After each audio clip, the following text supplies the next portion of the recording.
And it was staggering to me how they couldn't be, because like you, having gone through this experience, I kind of knew the numbers. And when it's turned around and said, look, if we need to change something or we're going to go bust, this it doesn't add up. So what's happening? Transpires that this new company was spending over $1 million a year on Facebook advertising, which is why we got to 6,000 people. Yeah. Yep. And then Facebook changed its algorithm. Yep. And overnight, the inquiries went from bursting at the seams to virtually nothing. And when we did an audit, I didn't do the audit, but when we had this great girl that was working for us, and her brain was really in the finances. And she decided that she'd audit how much it costs us to acquire a customer, to land a customer, say goodbye to a customer. It transpired that we were losing around $500 per arrival. Oh!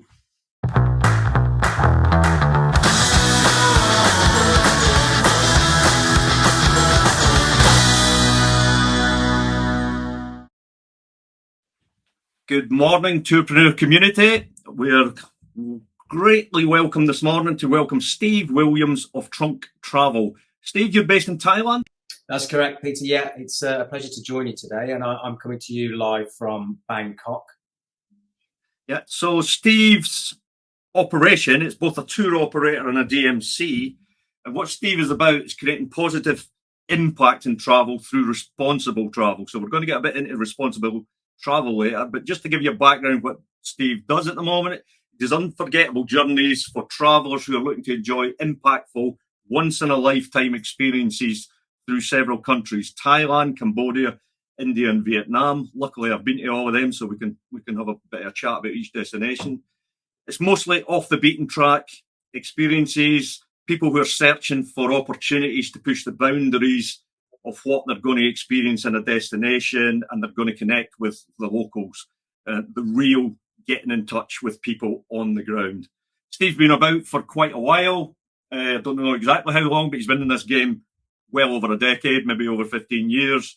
He's looked after well north of 10,000 customers, both as a tour operator and as a DMC. He's got a slightly unusual story, which we're going to get into, on how he ended up where he is at the moment. Or is it unusual? We're tour operators. We all fall into this from many, many, many different directions. There is no education, there is no course, there is no career path to becoming a tour operator that I know of. We all fall into it from all sorts of ways, and Steve certainly fell into it from an unusual way. So we're going to cover off how Steve got into what he's doing now. So Steve, give us the start of the story. How do you end up sitting where you're sitting? Yeah, it is a bit of a baffling getting there story, to be honest with you. I was working, I'm originally from Coventry in the heart of England, and travel has always been one of those side passions of mine. I've always loved traveling. Ever since I was a kid, my parents always took my brother and I away on holiday. And when I was at school, getting into some sort of hotel management type course was where I was really headed. So travel's always been in me. It's always been something I enjoy. I love aviation anyway. That's a kind of a side geeky thing that I have going on as well. So I was working within the advertising sales industry in the UK, obviously nothing to do with travel whatsoever. And it was a high pressured but high paid job. So it was a lot of fun, earning a lot of money, living the high life. But I knew that inside me, it was slowly eating away at my soul. It was long weeks, it was long nights, it was too much alcohol, it was really burning the candle at both ends. And my partner and I was with my partner at the time. We were living down in Brighton, and she's a career police officer, and she and I both are big travel enthusiasts, and we decided that why don't we just take a sabbatical? We'll take 6 months off work, we'll go traveling. Now, for me, that was an easy thing to do. I'd worked with a company that I was with at the time for 10 years, and for me to take 6 months off wasn't a problem. For her, on the other hand, for her to get the required amount of time away from the force, she had to agree to dedicate a set amount of her traveling time to volunteering which I think is a brilliant concept that more employers should embrace that type of thing. And in all honesty, it wasn't something that I even knew existed, international volunteering travel. I never looked into it. I'd never heard of it. So I said to her, if you want to go down that path, fine. You're in charge. You can command that part of the ship. The rest of it, I'll set up the itinerary. So she jumped online. She found a small volunteer travel organization based in Thailand.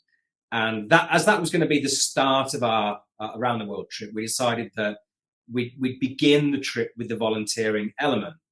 That meant that we spent 2 months in Thailand at the start of this trip, and she chose to help with teaching English in some rural village schools in Thailand.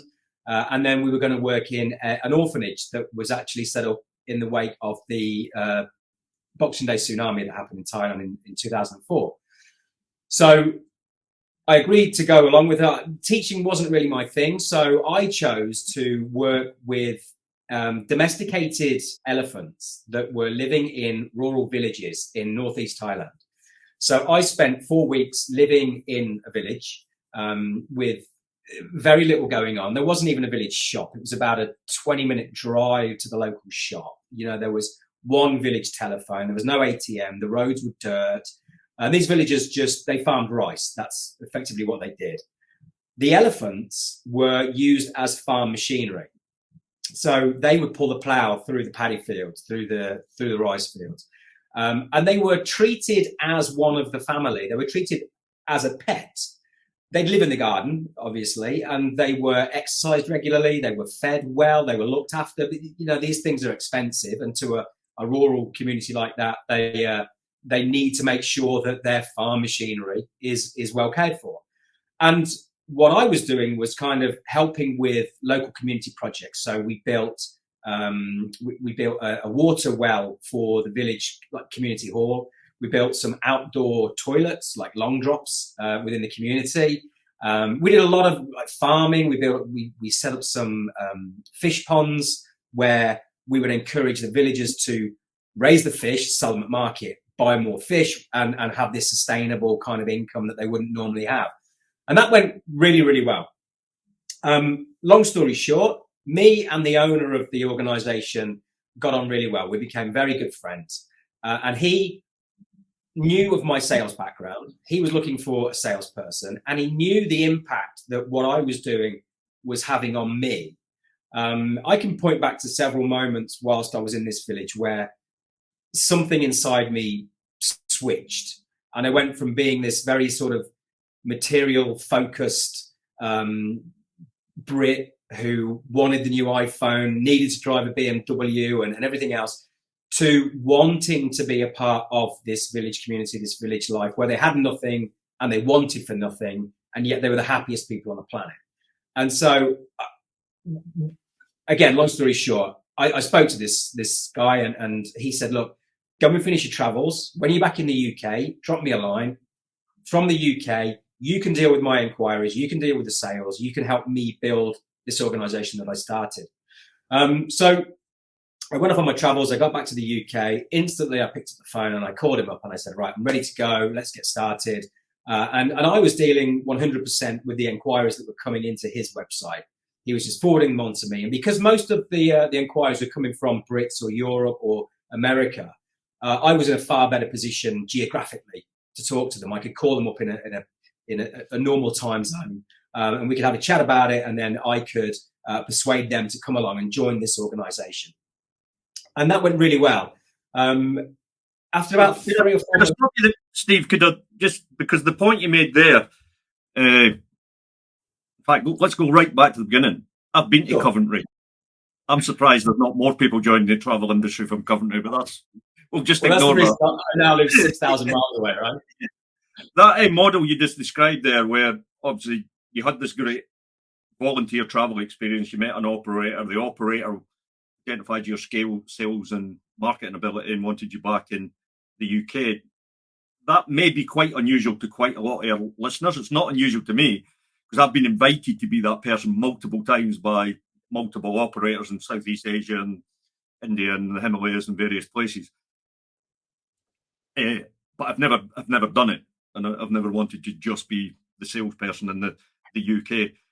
Could you just talk a bit more about how that worked? Were you working at home? Because looking, this is way back in the mid 2000s. Were you just working from home?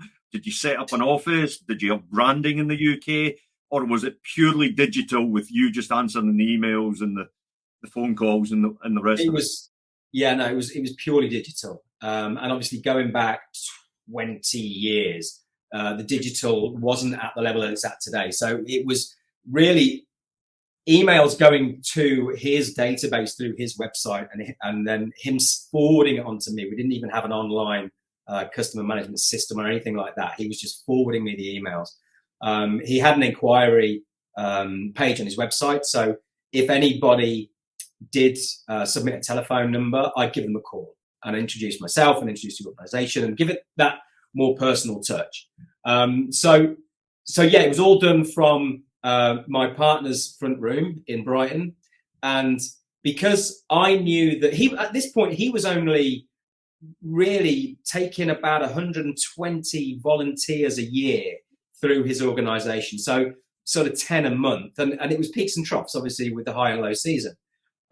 So he wasn't really in a position to be able to give me a salary. So I had little sort of eBay side hustles going on as well, where I was flipping things on eBay.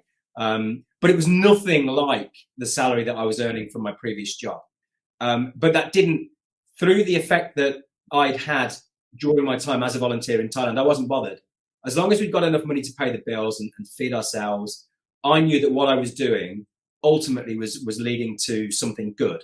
And so the money side of it, I didn't look past the next day. It never entered my head about where is this going long term? Is this something I'm going to do in the future? It was all about the here and now and knowing, and I put my blood, sweat and tears and 14, 16-hour days into this, knowing that I wasn't going to get paid. But because I did it, because it just became my passion. So it was very easy. But it was all done from a living room. It was all done on my girlfriend's phone. It was all done by email. And occasionally I'd go and meet people if they were local to Brighton, or if they were in London. We'd arrange to meet up in a cafe in London or something like that and have a chat face to face, so that they knew I was legitimate. Because obviously back then, buying things over the internet was always that sort of grey area. Where's my money going to go and things like that. So that was the way that a lot of people found comfort, was talking to me on the phone, or we might even have a Skype conversation, or meeting people face to face. But yeah, it was nuts and bolts. So the sort of lessons here for our audience, particularly, and we are starting to get growth in our audience coming from developing destinations.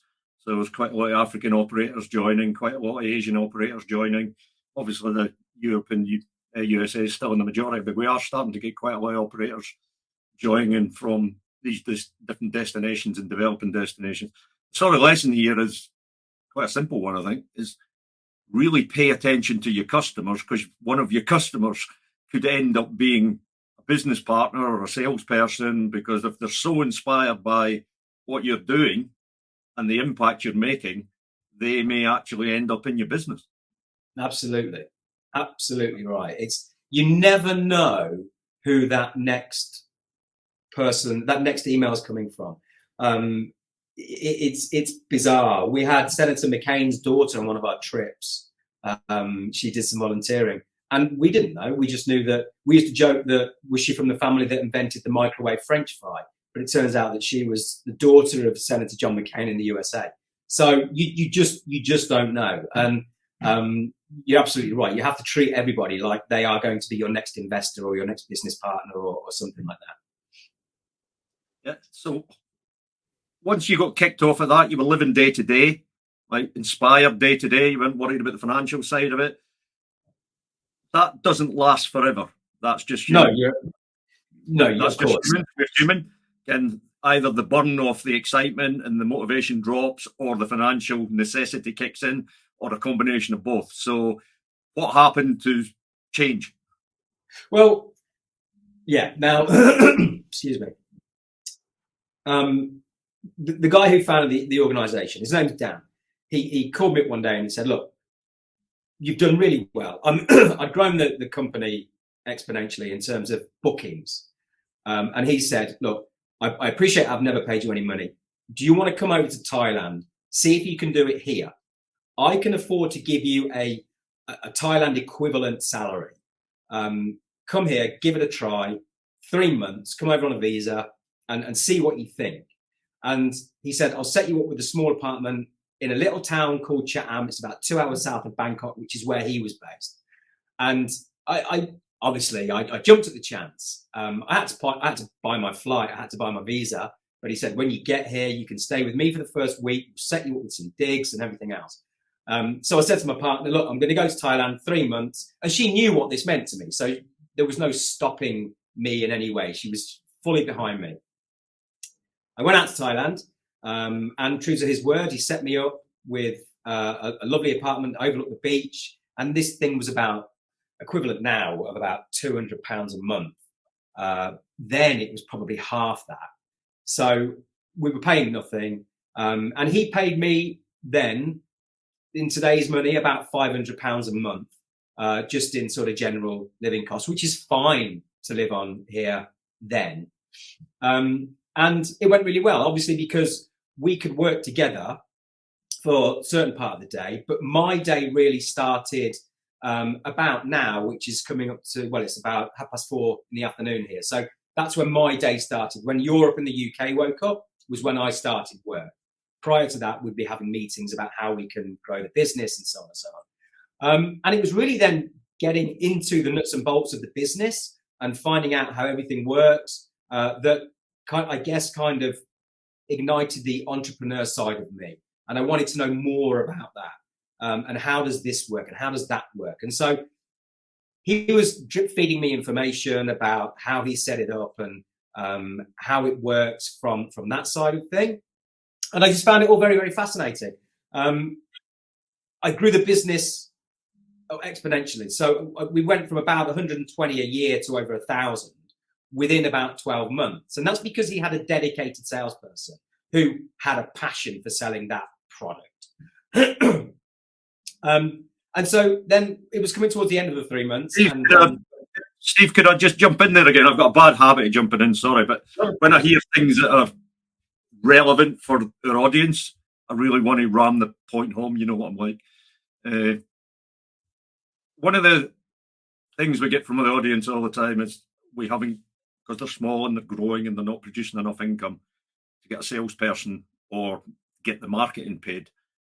Something you just said, you went from 100 clients to over 1,000 clients, and that's multi-day trips. Yeah. So I'm getting over to your audience here. You're entrepreneurs, you're business people, you're in the game of risk. This is a risk-based. If you're in business, you're in risk.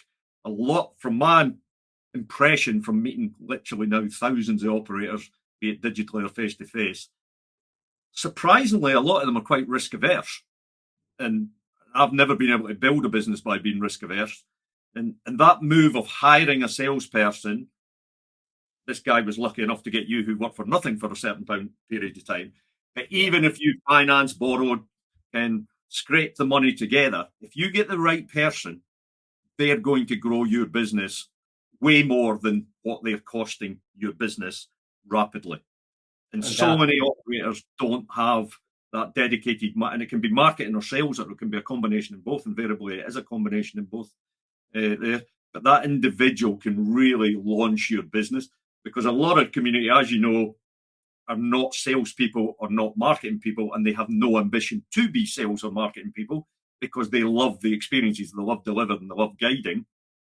But that is why the business never grows that quickly, because they're out guiding all the time.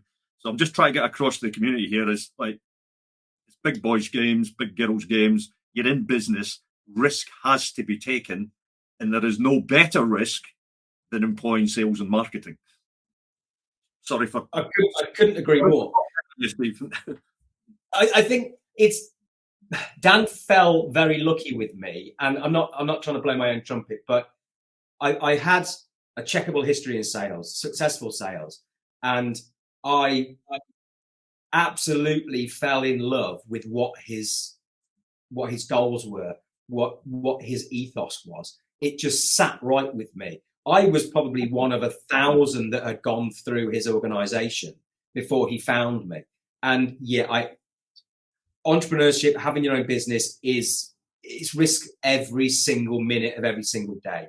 But it's finding the right salesperson to grow a business in that short space of time. If you can find anybody who loves the product as much as I loved that product, then they don't even have to be a salesperson, because the passion for it is going to come across in their voice when they talk about it. I mean, I could talk about that period of my life all day long to anybody who will listen, because it was transformative. And that's what every entrepreneur is looking for, is somebody to go through that experience, for it to transform their life to a point where they will work for free for 3 months to help grow that person's business. And it doesn't come along very often, sadly. And you might have to go through a dozen salespeople to find the one that really loves it. And when you find that one, that's the silver bullet. Sure. So where did it go from there? You're now out in Thailand, you're working, you're bringing in the numbers, over 1,000. Where did it go from there? So after 3 months, Dan turned around to me and he said, look, this is going really well. Do you really want to go back to the UK? And clearly I didn't. So I had to call my partner and explain that, sorry, I'm going to stay in Thailand. And she wasn't best pleased, to be honest. Yeah. But I just knew that I had found my calling. I was really enjoying it. I got a new group of friends, acquaintances that I could call on if I needed help and so on. And it went really well. So because I'd then grown the business very well, so I'm fast forwarding sort of 12 months now. Dan decided that he wanted to kind of shift away from the experiential travel, the volunteer-based travel, and he wanted to open a DMC element, which was going to be totally profit-focused. And because a lot of this was going to be sales-orientated, so it would be contacting outbound travel companies and so on. The sales side of it. Could you just take 2 minutes, 1 minute, and just describe, because a lot of our operators don't understand what a DMC is, just describe, and there's multiple definitions of a DMC in different destinations around the world. So from a Southeast Asia point of view, what is a DMC? Okay, from our point of view, the simplest way to describe it is that a large outbound group travel company, and I'm trying to think of one now, companies like Gap 360 or Real Gap, who send out, let's say, backpackers on a gap year, they would use a DMC on the ground in that particular country. So if gap year students are taking 3 weeks to come to Thailand on a budget backpacker trip to explore, to have fun, to see the culture and everything else, that tour on the ground would not be run by that travel brand. They would employ the services of DMC. DMC means Destination Management Company. So the DMC would welcome the customers under the brand of the company that backpacker booked with. So the customer doesn't feel the bump, doesn't see the crease. As far as they're concerned, they booked with Real Gap. Real Gap is looking after them on the ground whilst they're in Thailand.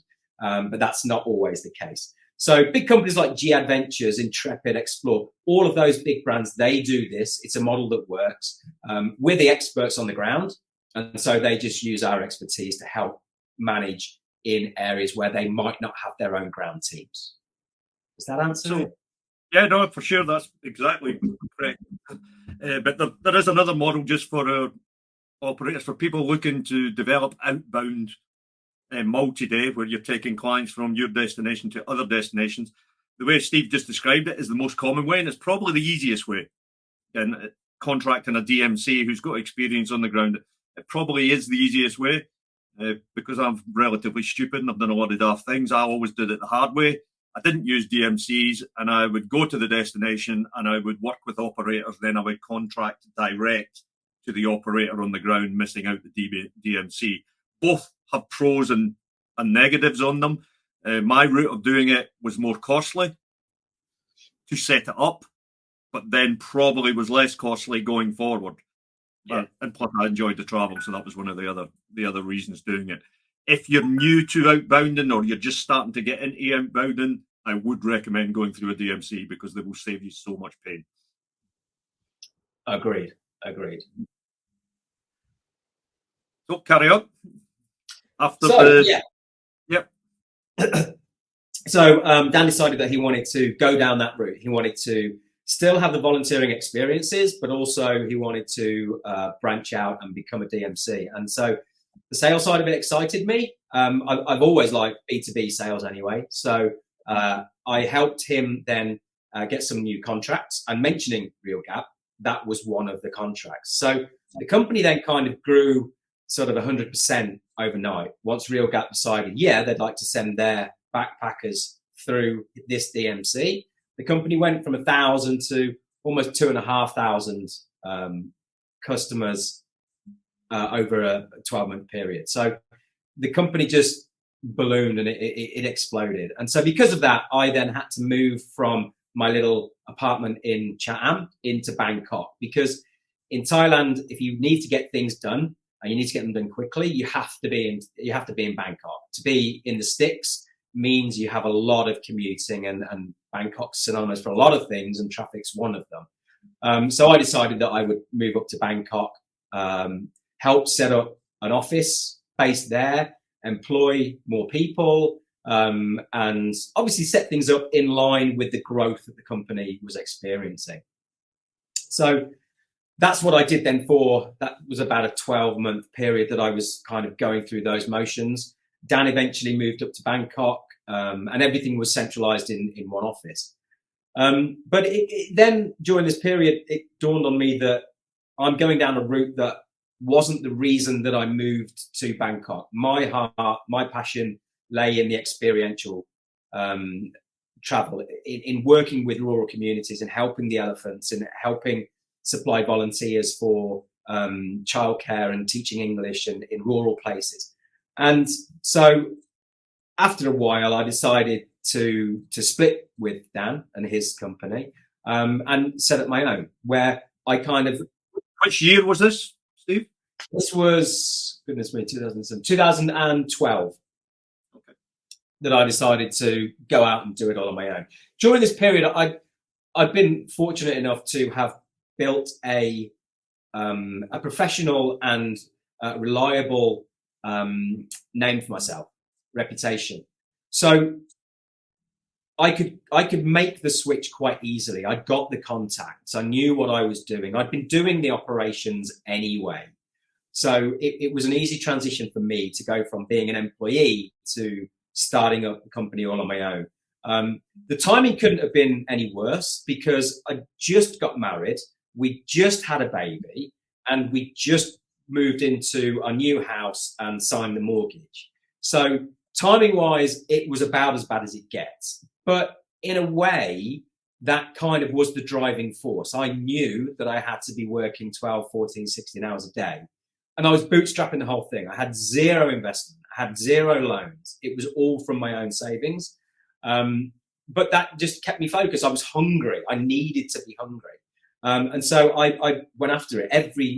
Any sales inquiry that came through, they spoke to me. It didn't matter if it was 3 o'clock in the morning, 10 o'clock in the morning. They were talking to me because I knew that my passion was going to sell what we were doing. And we flipped it back to doing what I did when I first arrived in Thailand as a volunteer. The difference, because volunteer travel had kind of shifted slightly, what we did was we packaged the volunteering with adventure travel. So somebody might sign up to do 3 weeks working with the elephants, and then we would bolt on that a week's touring around Thailand. So they got the best of both. And that's the kind of the shape that company took. That company was called the Bamboo Project, and it was purely Thailand based. And so that's what I did. I jumped out of the frying pan and into the fire, literally. And how did that go? It was tough. I mean, it was a good 5 or 6 months before I got my actual first booking. I still have the email in a frame in the office. And then it was about a week later that I received my first payment for that. So I knew it was tried and tested, the proof was there. I knew we could do it. We had a basic Wix website, which was very cheap to run, and it was a bit clunky.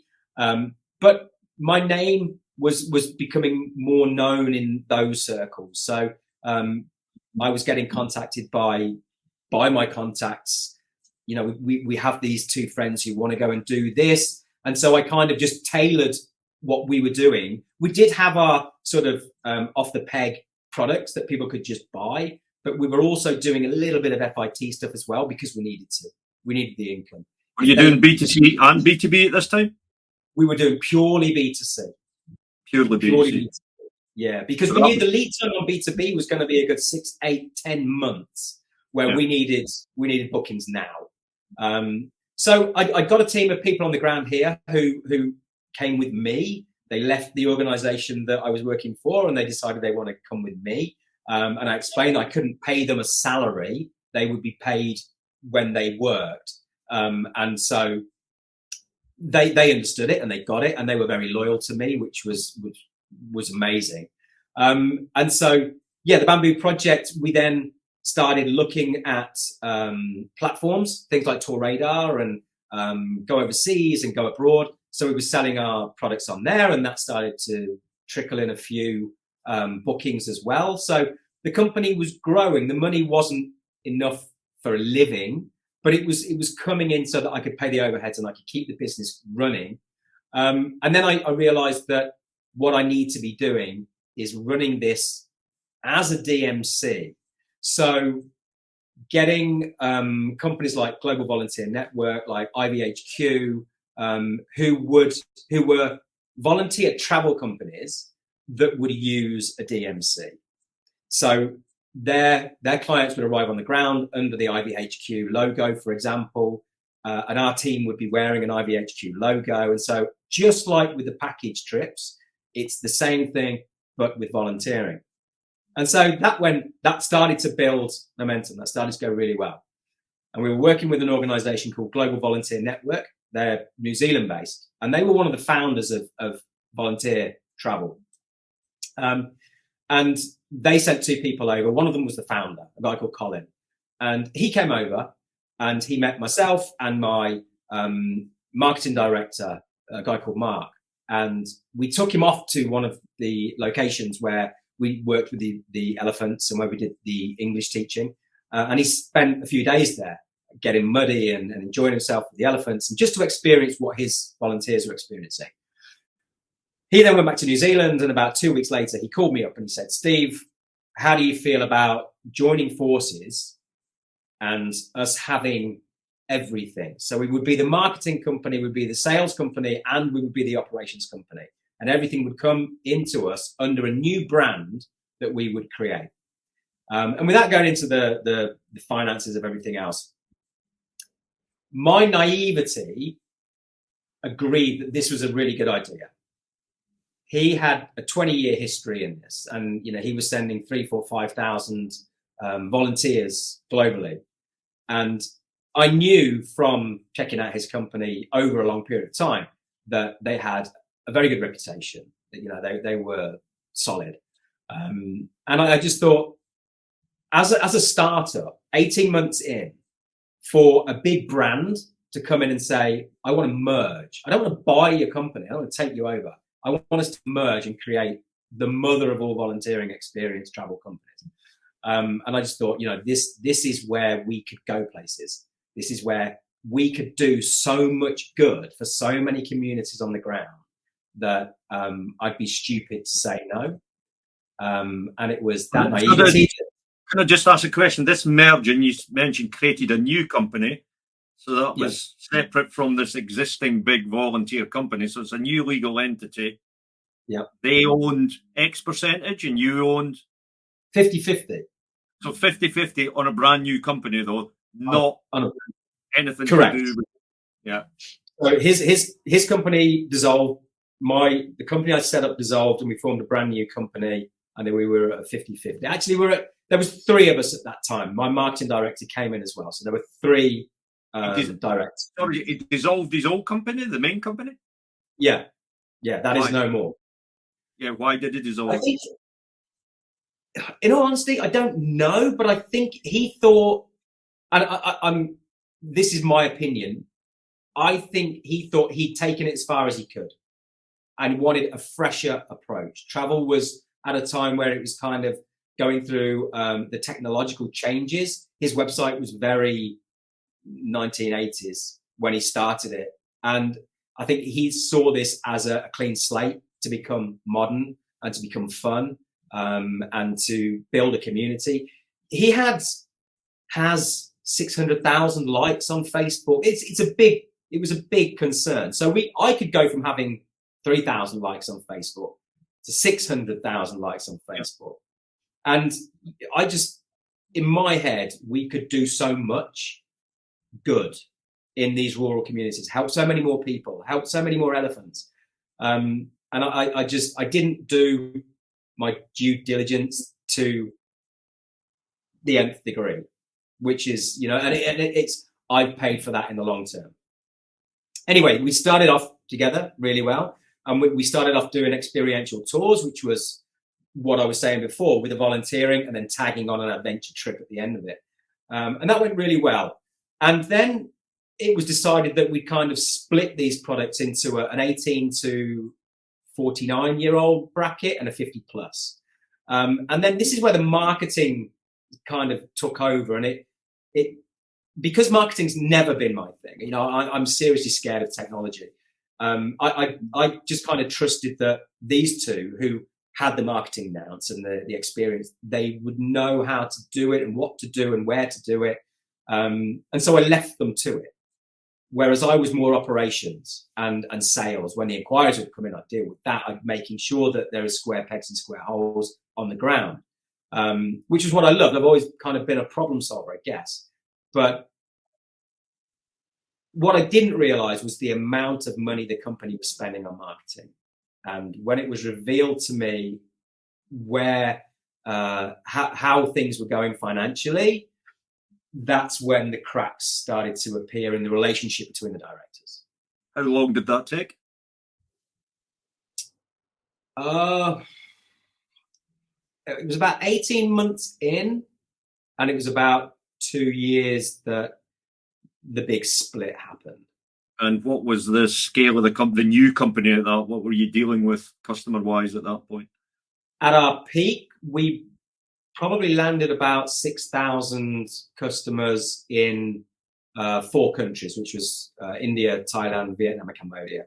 So it was pretty big. We'd have 5 groups arrive. I mean, that's substantial. You're bringing 6,000 customers into Southeast Asia developing destinations. That's a substantial number of multi-day customers to come in. Absolutely, yeah. And bearing in mind, I'd gone from 1,500 with my original employment to, I'd say, maybe 500 when I launched my first business. And then within 18 months, from 500 to 6,000, it really peaked. So but what I didn't realize, you've really piqued my interest here, because 6,000 customers multi-day into Southeast Asia, I'm running the numbers in my head, and I know the profit in there, but I have a sneaking feeling you're going to tell me there wasn't profit in there. Well, there wasn't. And it was staggering to me how there couldn't be, because like you, having gone through this experience, I kind of knew the numbers. And when it's turned around and said, look, we need to change something or we're going to go bust, this it doesn't add up. So what's happening? Transpires that this new company was spending over $1 million a year on Facebook advertising, which is why we got to 6,000 people. Yeah. Yep. And then Facebook changed its algorithm. Yep. And overnight, the inquiries went from bursting at the seams to virtually nothing. And when we did an audit, I didn't do the audit, but when we had this great girl that was working for us, and her brain was really in the finances. And she decided that she'd audit how much it costs us to acquire a customer, to land a customer, say goodbye to a customer. it transpired that we were losing around $500 per arrival. Oh, $500 per customer on a business doing 6,000 customers. Whoa. Yeah. He's well just going getting a big bonfire, lighting it, and throwing all the money on the fire. Well, absolutely right. I mean, if we had completely closed the business then, we'd have been better off. Yeah. It was just mind-boggling. For our listeners, you know what I'm going to say here. This is a brilliant example of the busy fool syndrome. Absolutely. We go fast, we go hard, we acquire customers, we grow the business, we grow the team, we grow the staff, we grow the technology, but we haven't done the basics. What is the cost of acquiring a customer? What is the profitability of a customer? That has to be done on a monthly basis at the end of your monthly accounts. So you know, if you're not doing monthly accounts, you need to be doing monthly accounts, and you need to be checking your cost of acquiring and the profitability per customer and profitability per booking. Because believe me, it changes on a monthly basis because your supply in, the things you're buying in, constantly change. You haven't got fixed prices on everything.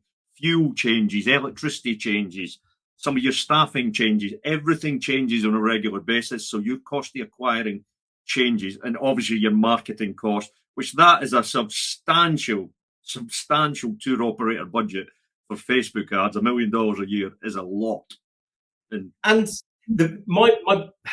one of my many beefs was we had all of our eggs in one basket. And as soon as Facebook changed that algorithm, it wiped us out. The basket had been dropped. You know, and I'd said time and time again, we need to be looking at different ways of acquiring customers. It cannot be all on Facebook. And, you know, whether or not it was ignored, I don't know. Because, you know, once all this came out of the wash, my passion had gone. I didn't want anything to do with this. And it was agreed over, you know, quite a period of time that the only way to save the brand, the business was shot, right? But to save the brand with the 650,000 likes on Facebook, the 20,000 followers on Instagram and so on, was that we would separate the company. And I jumped at the chance of taking away the operations, which was my forte, and they would take away the marketing, which was their forte. The worst thing about this was when... Or not their forte, as we found out. Exactly, yeah. I mean, it was great. Don't get me wrong. It was great during the time. In terms of boots on the ground, I'm always looking at it from how many people are arriving in Thailand or arriving in Cambodia. That side of it, I leave that to the experts. Now I have an accountant. You know, I have somebody who crunches the numbers. But and I think all of these arrivals were B2C. You hadn't built another B2B pipeline during that. It was just 100% B2C. 100% B2C. Which is another. There's another lesson here for our listeners. Not everybody likes B2B. Not everybody likes B2C. But I've always found the most resilient businesses have a combination of two. Like some B2B business and some B2C business. If you 100% B2C, you better be a good marketer. Absolutely. And do it in as many channels as you can possibly do. Because, like I say, the Facebook algorithm lesson was a hard lesson to learn. But yeah, one of the guys that came from this New Zealand company with Colin was a chartered accountant. And so you'd think, well, he could be the numbers guy, right? He'd be the one who would know where it's going and where it's not. I don't know what happened there. But the lesson there, Steve, is communication. The team, if you're running a business of that scale and that size, looking after 6,000 multi-day customers, there has to be regular monthly meetings between the senior team with accounts on the table, email to people pre the meeting. And so everybody gets their questions in advance and you sit down and you address it as it's happening. But I'm a realist. I know what normally happens is it's normally 3 months, 6 months, or the end of a year when people have that meeting, look back, and you can't address it then because it's happened. And then you're in a rescue situation or digging out a whole situation rather than addressing it when it's actually happening.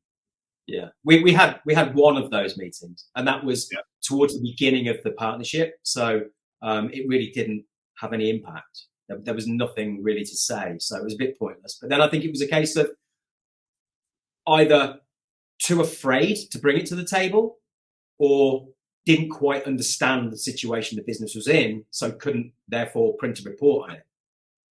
So I decided that I was going to take my operations away, and I was going to go back to effectively the start of the Bamboo Project, which was my first business, and they would take the marketing and they would employ me, Trunk Travel, as their DMC. So there's still the relationship. We get paid a set amount per customer, yada yada.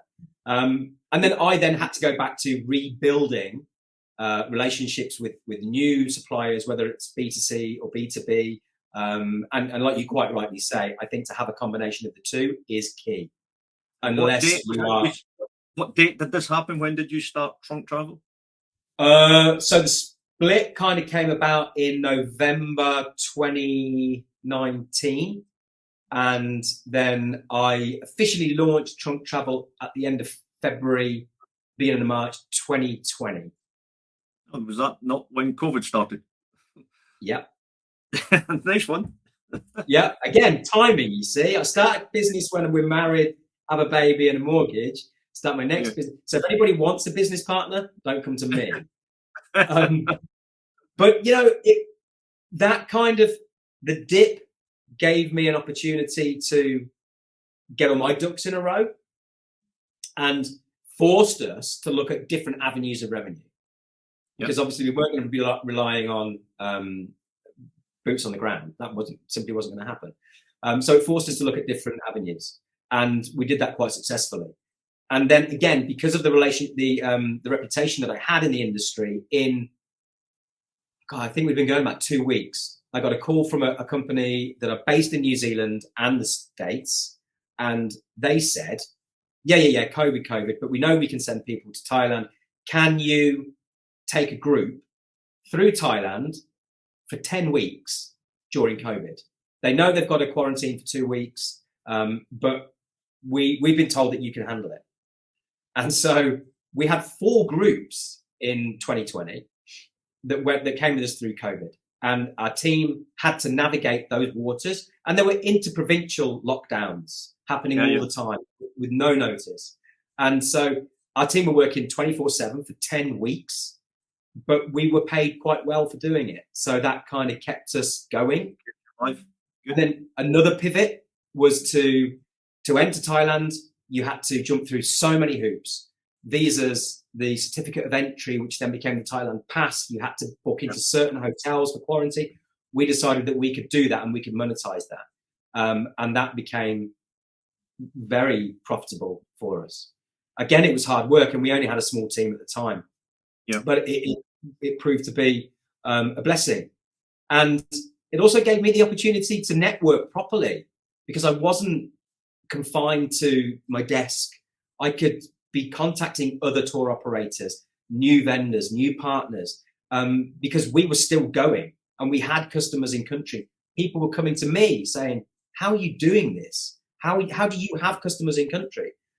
So it was, although it was obviously a horrendous time globally in terms of from a selfish business perspective, it benefited us bizarrely. Yeah, I've spoken to so many operators and the vast majority were impacted negatively, obviously, but there is a percentage of operators that benefited significantly during COVID. Some of my operations, I was still operating during it, got trashed. And the Moroccan operation was trashed. Well, my other operation boomed because we had 65 million people locked in the UK, but they could get out in the UK for certain times, but they couldn't get out of the country.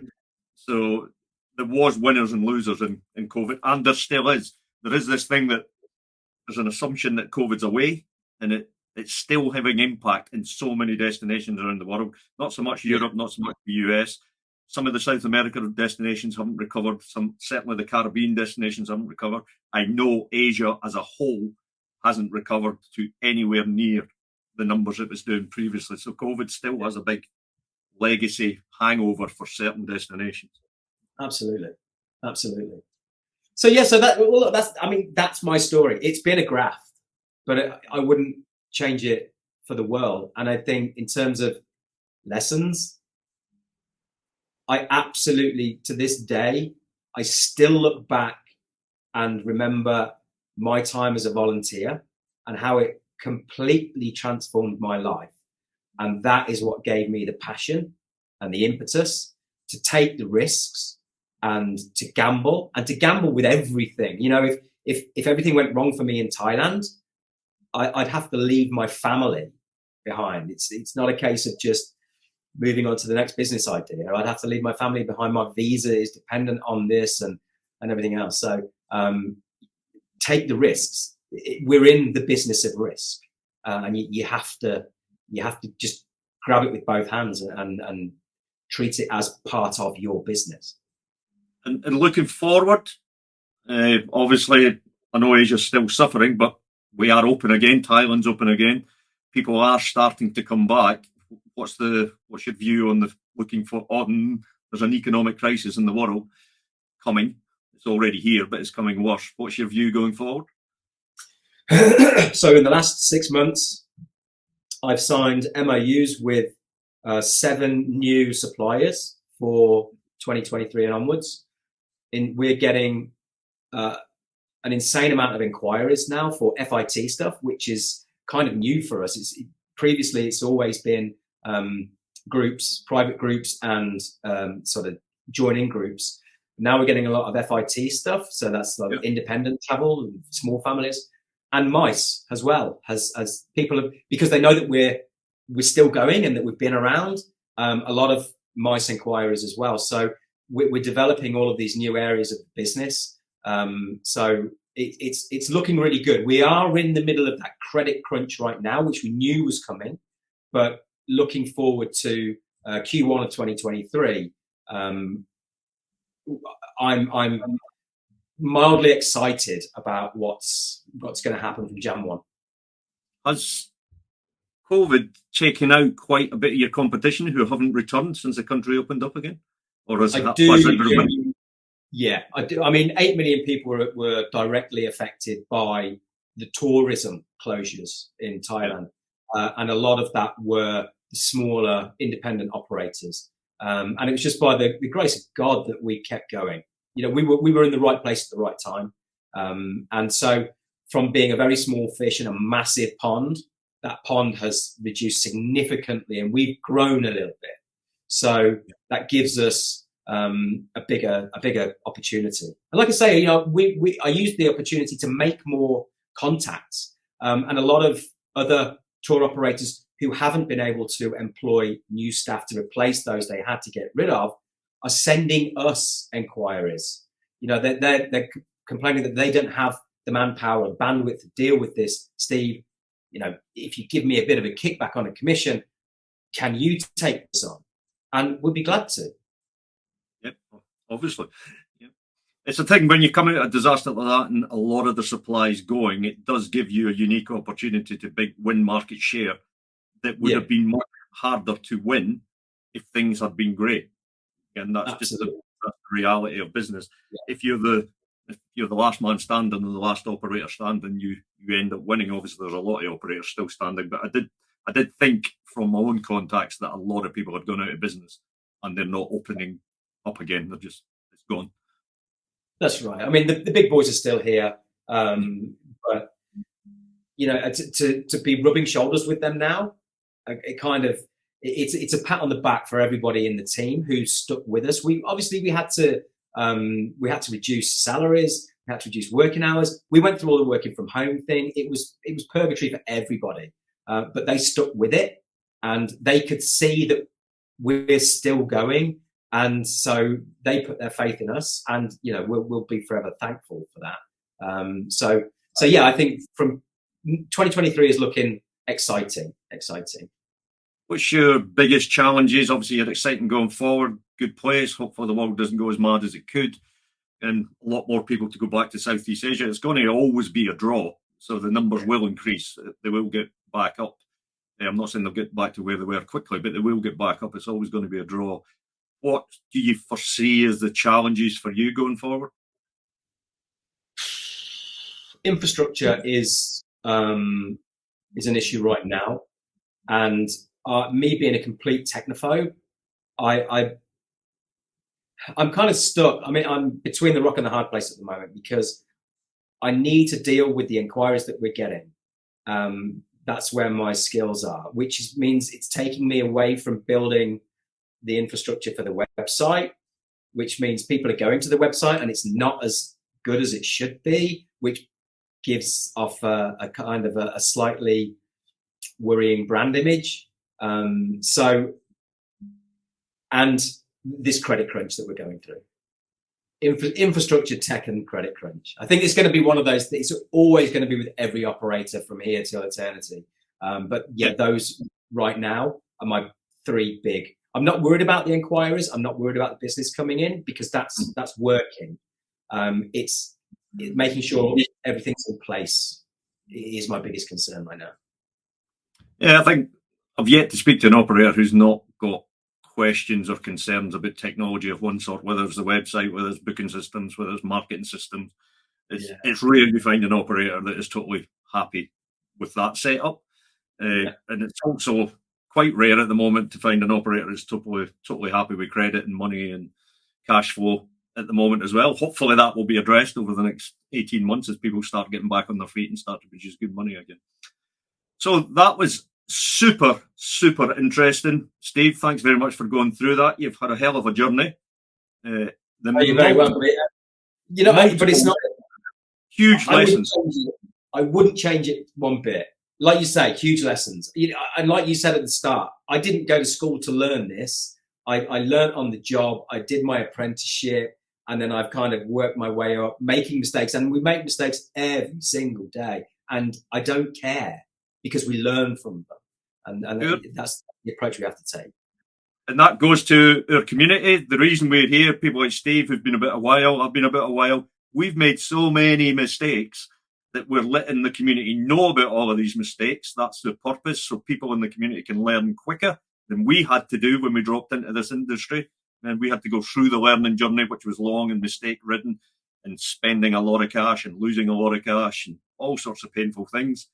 The community is here to speed up your journey to do the right things to get a sustainable operation that is profitable quicker. That's the whole reason we're doing these podcasts and these courses and all the rest of it. So, Steve, thanks very much for coming on to Tourpreneur podcast. I think you're our first, maybe second for Thailand. I think you're first, actually. We'll check on that. But thanks very much. That's been fascinating.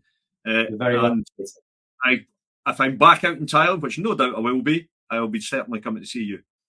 Excellent. Good man. I'm looking forward to it already.